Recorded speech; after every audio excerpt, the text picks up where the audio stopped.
of the Mighty Whites podcast. This one probably won't be the longest one in the world. But I'll start with a very quick one, Casey. Daniel Farke, in his press conference, has basically, in more words than this, but urged us all to keep the faith. How's your faith looking?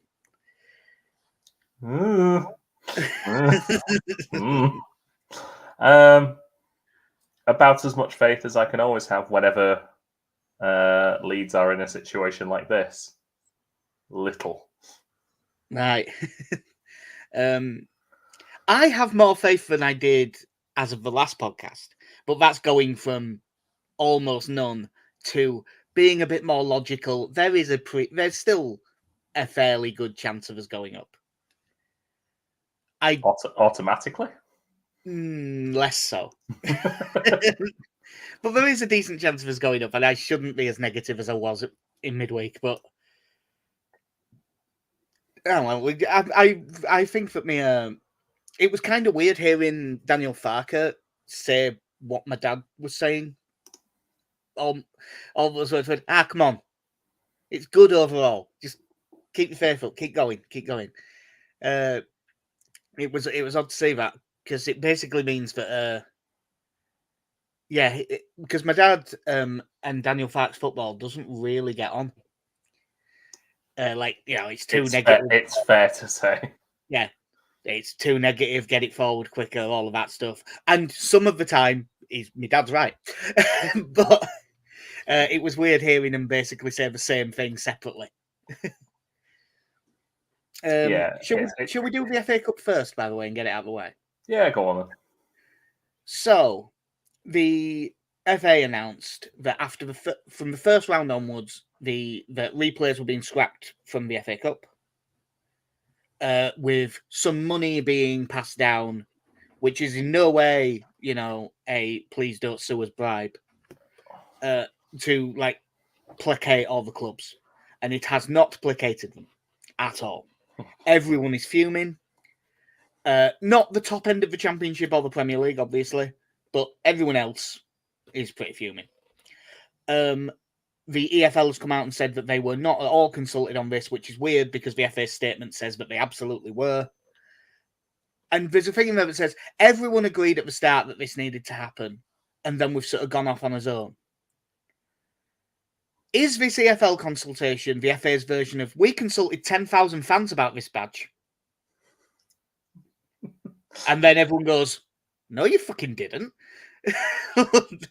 Name one, because I've never met one. And it turns out that they asked them about something else. They probably asked, should we try and do something about fixture congestion? Yes, we should. And they said, yeah, you probably should. And that was the consultation.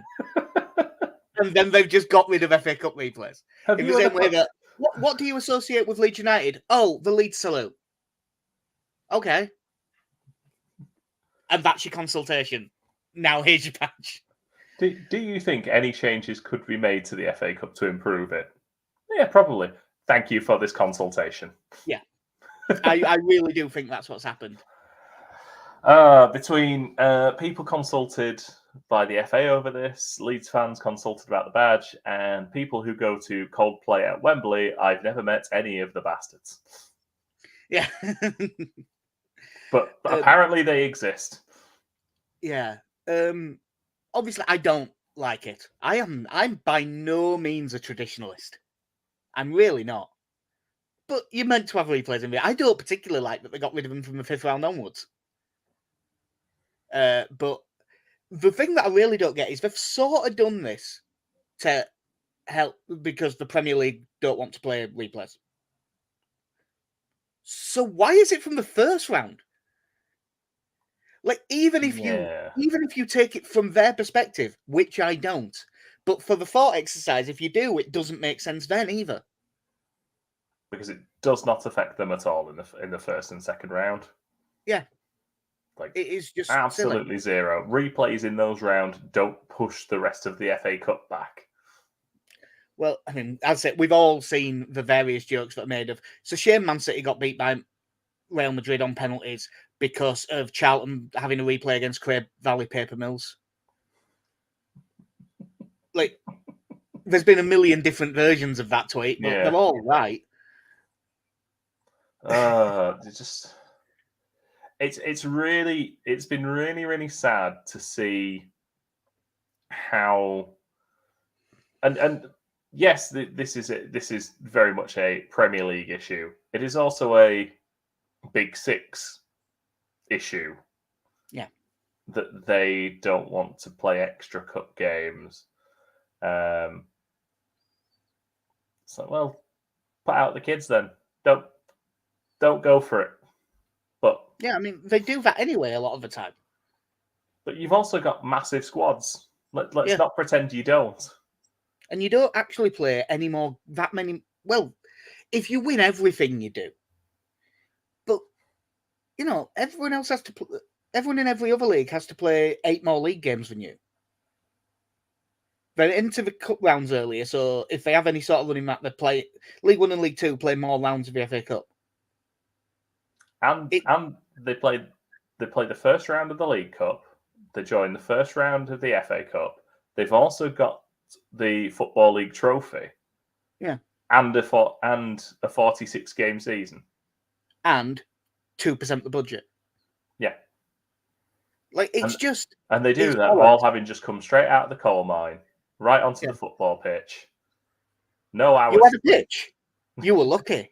Well, back in my day, we used to have to play in all in Middle at Road, right? We used to have to wake up at 5 a.m. just before we went to bed, clean the hole, mark the hole, and then play the game. And if you broke your leg, you just had to rub some Robitussin on it and get you sent back out there. In all fairness, I think at Valley Parade they'd kill for that hole. Yeah. I haven't heard anyone outside of, and I'm including Big Six fans, just not the plasticky ones. The plastic Man United fans and stuff, they're going, "Oh, this is great, this is needed and necessary." But as much as I still don't like a proper scum fans, they all seem to be going, "No, it's the FA Cup. You have replays." You mean it's the same divide lines of those fans who thought the Super League was a really good and super fun idea, and those who went, "No, this is an absolute slap in the face of what football actually is." Yeah, it is a similar dividing line. Although what I will say is, if this is I don't know what the term would be. I'm going to say false flag, even though that's not the right term. To sort of unite everyone in going, fuck off, have your Super League then. Just fuck off, leave us alone. Because I am getting a bit, you know what? Just go, sod off. Yeah. I love feeling this strongly about something I'm very well aware we are never going to win again. We will.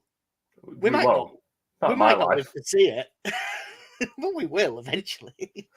There's the second centenary has to roll around sometime. No, the Grey, the 4 Grey brothers in the generation after this one.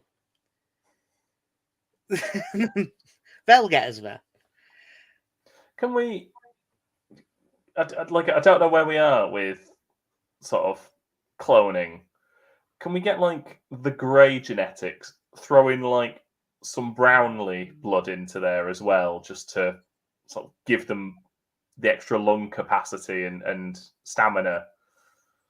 I don't know where we stand with that. I think that you're bordering between cloning and eugenics there, which is a bit iffy. I'm only wanting to build a master footballer. Yeah, just does that make it better? Yeah. I don't want to stop other people doing it. We just want one really good centre mid. Yeah, brilliant. But yeah, so unsurprisingly, we both think it stinks. But look, the good thing to come out of it is the EFL clubs are pretty united on something for once. And the non-league clubs as well. But this is where it's good having owners on Twitter like Andy Holt, and even though he can be a bit of a pain in the ass sometimes down the company. they can come out and be very public about it, which helps other people come out and be more public about it. Oh, you mean like Andrea Radrizzani? He's good in that he was willing to speak publicly. He didn't speak in public well. It's quite nice having owners that don't do really stupid things after a couple of glasses of red on a Saturday night, isn't it? Yeah. I was just trying to think. It depends whether you consider signing Joe Peru. I actually quite like Peru, but it was the best example I could come up with. Yeah. We haven't got a Wasim boy at the minute.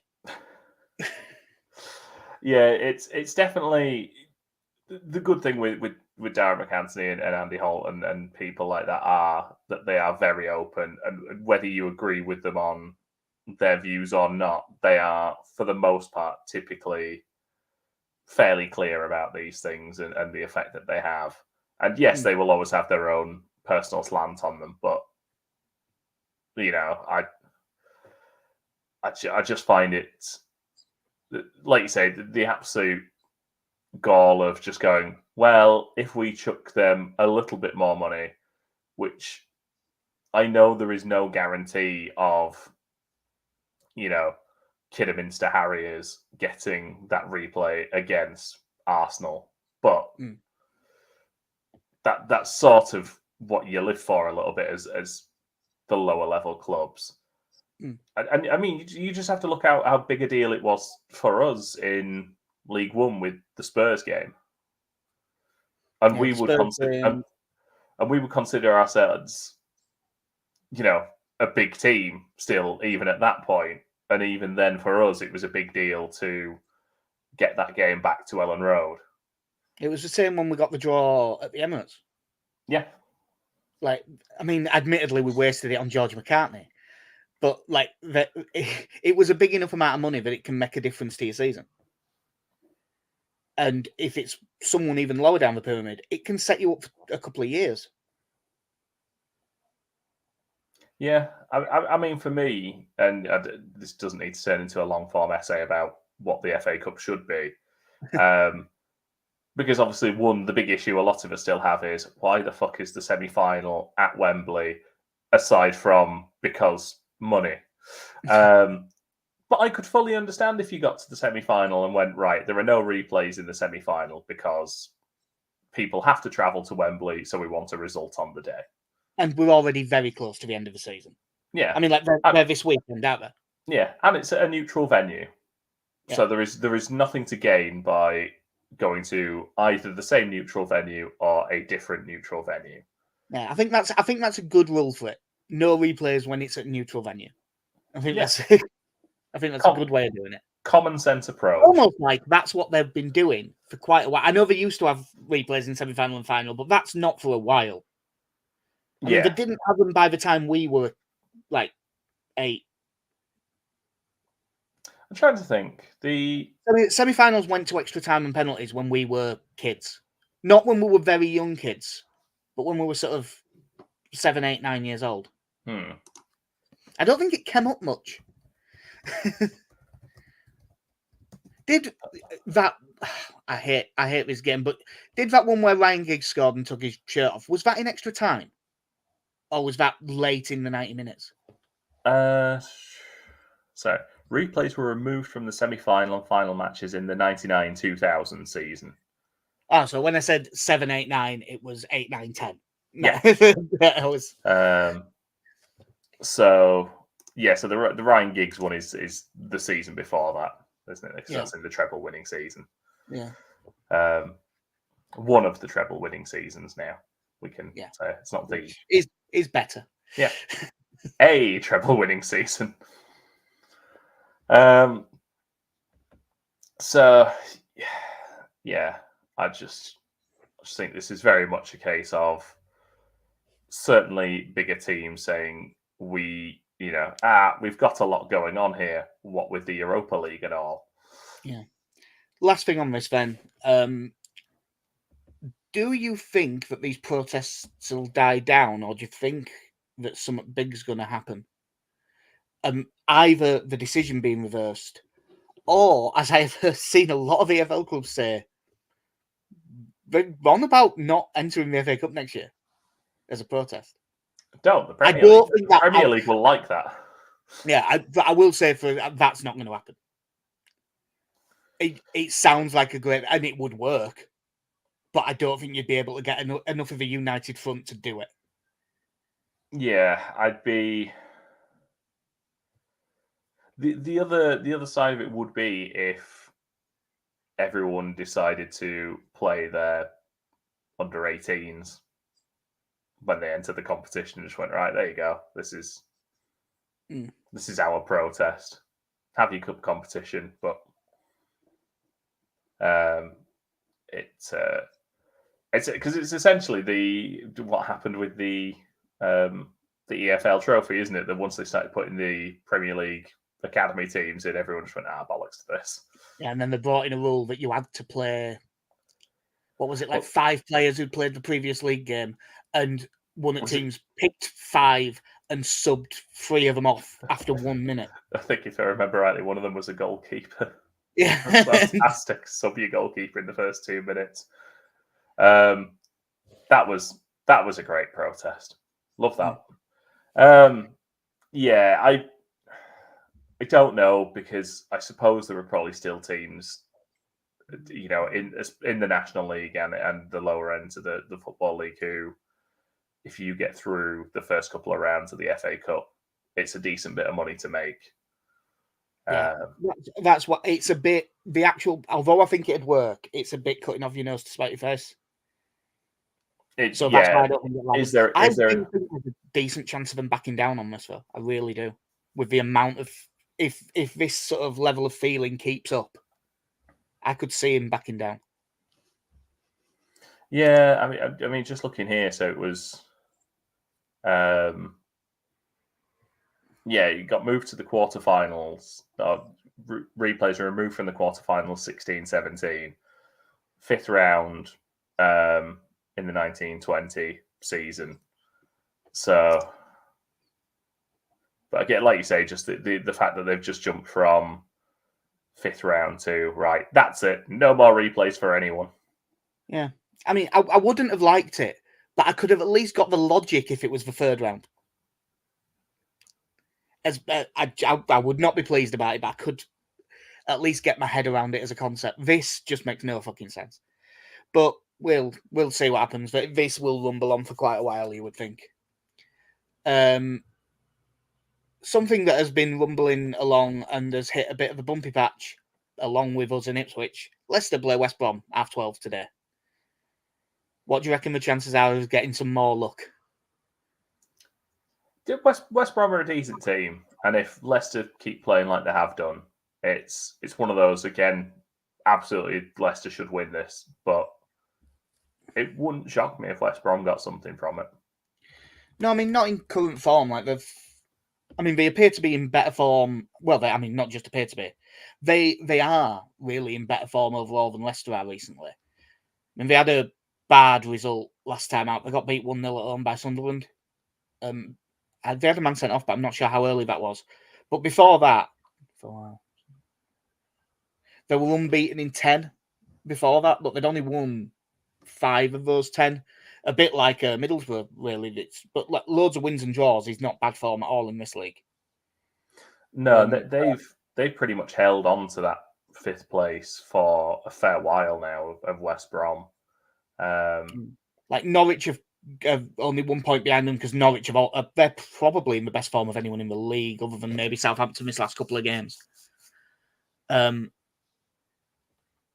yeah, that's why we can't be in the playoffs. 5th and 6th in great form going into it.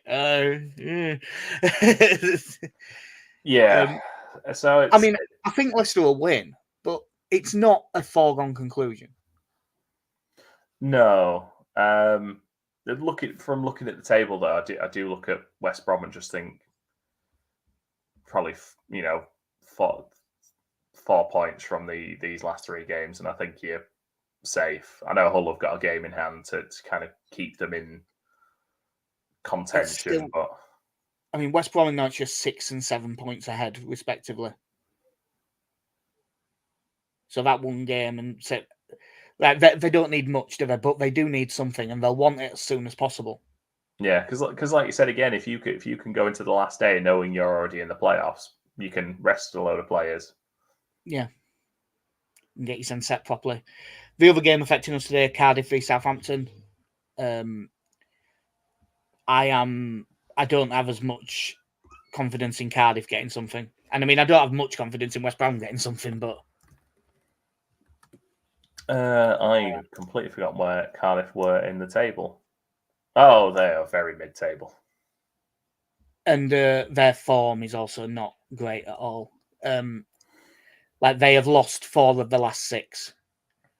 They've won at Birmingham and they did win at Coventry, which was a pretty good result, but they've lost the other 4. Lost to Swansea, lost to Sunderland, lost to Hull, lost to Millwall.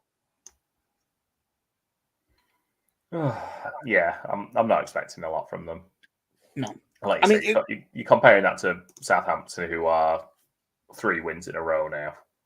Yeah. I mean, weirdly, it doesn't actually affect. I mean, all of Leeds games are must win at this point, and you just have to win regardless of what these are. But it would be nice if they could mess up. There'll be a lot of Leeds-based bets on Leicester and Southampton today. In terms of Leeds, Shackleton's back in training, but probably not available for this. But the big news out of the press conference was Connor Roberts is out for this game against Borough and the QPR match. Recurrence of the previous injury. Do you think we revert to type and it's Gray right back, Kamara back in midfield? Probably Bamford at top. Yeah, I think so. Yeah, I'm trying to think if there's any other way you'd play this, but I can't. You could play Byron. That's the other option. You could. I don't see it. I feel like at this point you could be quite tempted to revert to what was working for most of the season. And I know I've been a bit critical of Kamara this last sort of month or so. But I see it being Gray going back to right back. The only thing is potentially, and I know we discussed this last time, is whether Ruter drops out and you go with Bamford and Peru. It's possible, but again, I don't think it's likely. I think Ruter plays. I think it will be sort of what the team has been for most of it. Meslier, Gray, Roden, Ampadu, Firpo, Kamara, Gruev. There's an and ah over the right wing, but I think it'll be Nonto because I think he was his most effective attacking player in the last game. Ruter, Somerville, and I think it'll be back to Bamford up top. And Bamford away at Middlesbrough, that's the sort of game that he'll be well up for because he'll get a load of stick. And generally speaking, Bamford getting stick is good for him. It's just not when it's from. No, yeah, not when it's from his team's fans. When it's from the opposition fans, it tends to be good for him. Middlesbrough unbeaten in 9, 5 wins, 4 draws. Got a draw away at Ipswich last time out, so they're in pretty decent nick. But they are, they don't really have anything to play for. They are technically in the playoff hunt, but it's not happening. They need Norwich to lose all the games and Hull and Coventry to also be terrible. It ain't going to happen. But whatever they've got, because they might not even be mathematically in it after today. They're 4-2-3-1 as well. I'm looking at the who scored lineup, and this is unlikely because it's got Luke Ayling and Sam Greenwood in it, which seems at best unlikely and at worst against the rules. You know what? I'm all for it. Play him. Yeah, play him. Give us a 3-0 win. Yeah. Luke, just say that you've negotiated something. Doesn't matter if it's true. Seny Dieng in goal. You get a few of these in the Championship. Really good goalkeeper. But when he drops a bollock, it tends to be a big one. I would think it's probably Dijksteel that replaces Ayling at right back, but Isaiah Jones has been playing right wing and he can also play right back. so he might drop back in. But Jones, the front four's been doing quite well, so I don't want to break that up. Vandenberg, that 19-year-old centre-back who looks quite good, and Matt Clark, probably at centre-back. Matt Clark has been consistently bad against us for years. Didn't he give away a penalty at Ellen Road? I think just come on. Yeah, he'd literally been on and just put in a really daft tackle. Yeah, just took out Luther, didn't he? Yeah. Yeah, so hopefully he has another bad one. Lucas Engel at left back, I know less about. Their best centre back's probably that Dale Fry, but he's been out injured since February, so he won't be playing. And Darrell Lenihan's been out nearly the whole season, so they're a bit short back there. It'll probably Johnny Howson and Lewis O'Brien in centre mid, which is pretty solid. You would think Johnny Howson won't be the most up for this. Are we signing Lewis O'Brien yet, or what? We'll get linked in the summer. Yeah. Okay. Yeah. If Johnny Howson just fancies letting runners go and just not really having his biggest day. Yeah. Can you put in a Jermaine Beckford performance for us, please? Yeah. Yeah. Oh, look, there's all of this. They're tightly packed in the middle like everyone else. Oh, there's a big hole in the middle. What happened? Where's Johnny? Oh, he's waving at the away fans. They've got Dan Barlaser, who's pretty decent to back him up. Like, it wouldn't actually shock me if he played Barlaser and O'Brien because he saw it coming. But yeah, the front four looks pretty good. That Isaiah Jones on the right, who is whenever I've seen him, he looks pretty good. I was under the impression that it was like a Middlesbrough academy thing, but he didn't. They actually signed him from Tooting and Mitcham. Oh. So he's a bit of a Beckford sort of signing. But he's done pretty well. Sam Silvera on the left, he's been on the bench most of the season. He was one of them he stood out miles in the A League, and he went to Portugal. It didn't work out. Went back to the A League, stood out miles again. And this time it was Middlesbrough. But he's played quite a lot of games and done okay. It would probably be one of him or Sam Greenwood, but obviously Sam Greenwood can't play. But then the main two, they've got that Finn Azaz at 10, who has had a year and a half on loan at Plymouth and been just about their best player the whole way through. But he was always on loan from Villa, and Middlesbrough bought him from Villa in January. He looks a really good player at 10. And then that Emmanuel Latelaf up top, who's got 12 goals this season. He looks like a pretty good player. He was by a mile their best player at Ellen Road. Because if I remember rightly, he got subbed off, and all of us went, wow, I cannot believe they're taking him off. Because he was really giving us a lot of trouble. Yeah, it's a weird game, like I say. Yeah, they're a decent team in fairly good nick at the moment, but as you say, realistically, their season's done. And it might actually be done by the time this kicks off. I am not saying this I'm not trying to say this as a big club looking down on anyone or anything like that. I always feel like Middlesbrough fans make a bigger deal of disliking us than we do. They definitely do. Because they think they're in Yorkshire, and we all know they're not. I love saying that; it really annoys them.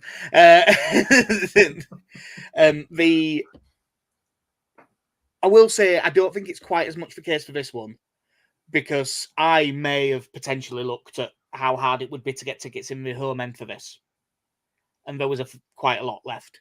Yeah, and Middlesbrough do have a decent fan base, so if they were treating it as big as they have done in previous years, that wouldn't have been so easy.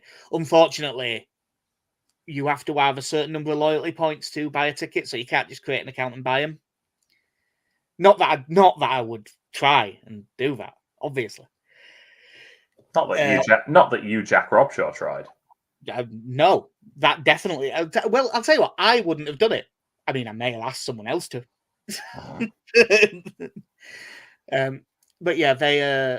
I mean, if I'd have been that desperate to go, I'm sure I could have gone on Twitter and found a Middlesbrough fan. But I don't think they're quite, because they know that their season is pretty much done. I don't think they're treating it as big either. But the ones that are there will be well up for it, and it's usually a pretty good atmosphere at the Riverside. It's a ground I quite like, actually. I've been a few times. It tends to produce quite a good atmosphere, although in my experience, not great games. I think I've been twice in recent years. There was the 1-0 win where Click scored, where we got kettled in by the cops and I nearly missed my fucking train. And the 1-1, which will have been the year before, where Calvin Phillips equalised in like the 100th minute.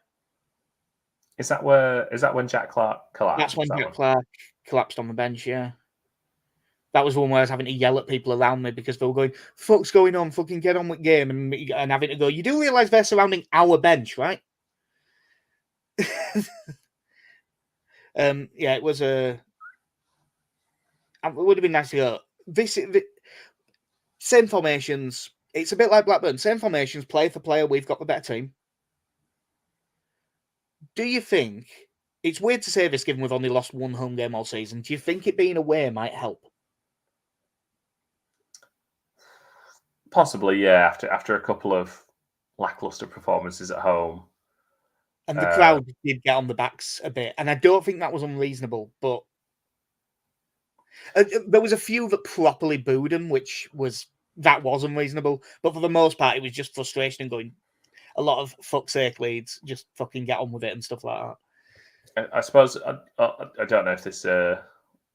I'll squeeze this in here anyway as a completely unrelated note to any of our recent games. Have you seen that they are doing some trials with time wasting against goalkeepers? Yeah, if they take too long, they're looking at either a throw-in level with penalty spot or the corner. Yeah. Yeah, well, we'll see. We'll talk about that if it comes in. Just what we'll say, you know that you can only hold the ball for so long, Will. Still a rule. It's still there. Just use it. I was I was reading a couple of conversations about it online, and it was like, they were like, it's 6 seconds is a long time. I was like, listen, I wouldn't mind if you stretched it to 10 to 12 seconds. I'd give them double the time. It's that refs are giving them. It's that refs are giving them 6 times the amount of time on the ball. Yeah. Than that, it's mad. But yeah, if only there was something referees could do about it. Aren't there? Yeah. I think that the lack of home fan pressure might help.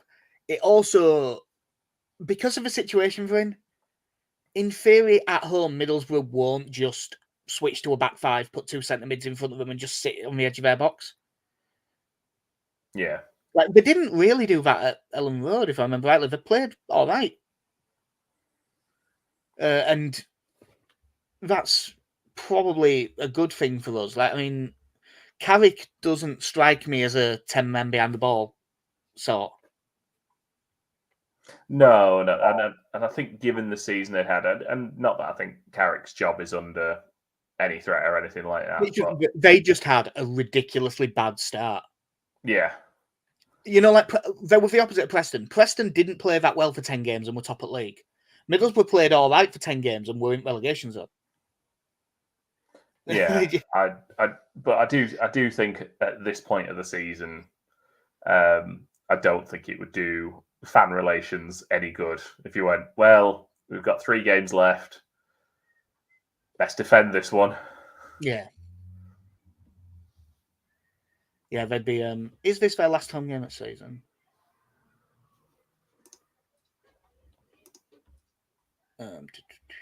Look at the research. No, they are at home to Watford on the last day. I was hoping this would be the last home game of the season because that makes them even more likely to go for it, and going for it in theory will help us. But yeah, because of it, I mean, I think Middlesbrough are a better side than the 2 teams we've just played. But weirdly, I think that the setup of the game will suit us more. However, I am in doom mode, so I am going to say that Leeds lose 1-0. I'm gonna say I'm going to do it, Jack. Return to form. Comfortable 2-0 win. Return to form with a comfortable 2-0 win. Well, that would be nice. I was just checking my phone to see if I had one off Connie yet. I don't, so the rule is in effect. What is Leeds' shortest price win? Is it 2-1 win? It probably is. That's what it normally is. Alex has messaged me to say he's going for a 1-1 draw. And Leeds' shortest priced win is... Shock horror, it is. Oh no, it isn't the 2-0. It's a 1-0 win. Ooh. This time. So, yeah. So, Connie's got a 1-0 win. If he does message me and changes it, then as long as it's before kickoff, fine. I think that is all that we need to... Oh, the 21s won 2-0 last night. I haven't even watched the highlights yet. I know Luca Thomas scored the goals. So they've won 2 in a row. One of them admittedly was against Derby, who were bottom of the league. But we were bottom of the league before that. Yay. Yeah. But there's no relegation, so there was nothing really to talk about. Because they've Americanized the fuck out of it. Let's combine 2 leagues and get rid of the rest of it. What is it? 26 teams and 16 get in the playoffs? God damn it. Yeah. Can you remember, we went to that game and watched them win the most pointless trophy. Yeah, because we've been promoted. We've all been promoted. We've been promoted, as has everybody else. Yay! God, come to think that game, that final. Our front three. It might not be, I know that 2 of them were Joseph and Ruta. Yeah. And then I don't think we played well. Would it have been McGurk? Yeah, probably. Weirdly, I remember coming out of it and the most impressive player was Chris Moore playing at fullback. Was Chris Moore playing at fullback, and was it Jeremiah Mullen with the fantastic volley? Yeah. But yeah, that will do us for episode 264. Hopefully, in fact, I will just quickly check and see something, because there was a rumour sort of going round that Leicester might have quite a few missing today, and the team news will be out by now, even though they haven't put it on the BBC Sport website, because why would people care about that, eh? Twitter it is. We'll just check, see if I've got a few players missing, because that would be nice. I have the Leicester Twitter account open here. Dewsbury Hall was one of them. He's playing. Vardy was one of the doubts. He's playing. No, it's a fair. It's not their absolute full strength team, but it's pretty much. Listen. I'm by no means a tactical master of any kind. From what I've watched of Leicester the last few weeks, go at Chowdhury. Yeah, I've seen a bit of that. The other one that was rumoured was Ricardo Pereira, but he's only dropped to the bench, so there wasn't much in it. Cool. Well, that'll do us for episode 264 of the Mike White's podcast. I've been Jack. See you. I've been Casey. Have a good one. Just fucking win, Leeds.